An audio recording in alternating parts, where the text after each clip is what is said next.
কেন্দ্রে শাসন করার জন্য যখন মসনদে বসেছে, তারপর থেকে একের পর এক সেনা থেকে নিয়ে মুসলমান বিভিন্ন ধর্মের ওপরে বিভিন্ন রকমের আক্রমণ চালিয়ে যাচ্ছে।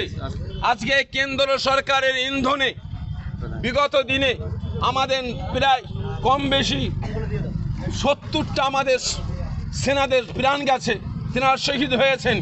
আজ পর্যন্ত তার কোনো যারা আক্রমণটা চালিয়েছে তার কোনো এখনো পর্যন্ত সে দোষীদের অ্যারেস্ট করা হয়নি।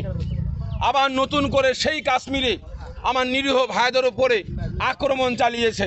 তবে আমরা যতটুকু জানতে পেরেছি বিভিন্ন সূত্র মারফত এবং সোশ্যাল মিডিয়ার মারফতে আমরা জানতে পারছি, ওই কাশ্মীরের সেনারা জানিয়েছে যে এখানে গত যেদিন আক্রমণটা হয় সেই দিন কোনো চেকপোস্ট ছিল না, কোনো চেকপোস্টে কোনো আপনার র্যাব মিলিটারি কেউ ছিল না।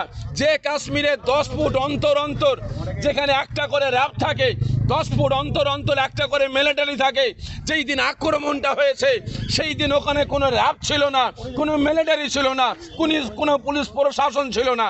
এটা টোটাল পরিকল্পনা করে আমার দেশে একটা হিন্দু মুসলমানের দাঙ্গা লাগাবার জন্য আমার কেন্দ্রীয় সরকার দীর্ঘদিন ধরে সুশ্রী দিয়ে আসছে। আজও পর্যন্ত হিন্দু মুসলমান করে আমার দেশের শান্তি সম্প্রীতিকে নষ্ট করার চক্রান্ত করছে। আমরা চক্রান্তের বিরুদ্ধে আজকে আমরা রাস্তায় নেমেছি।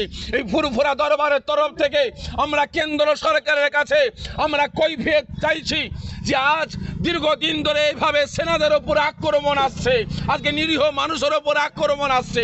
আজকে কেন্দ্র সরকার নিজেরা হিন্দু মুসলমান নিয়ে দ্বন্দ্ব করতে ব্যস্ত আছে। এখনো পর্যন্ত আমরা দেশবাসী আমরা ঠিকমতো আমরা সেফটিতে নাই। কেন?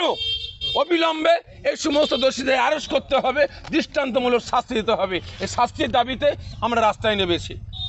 আজ আমরা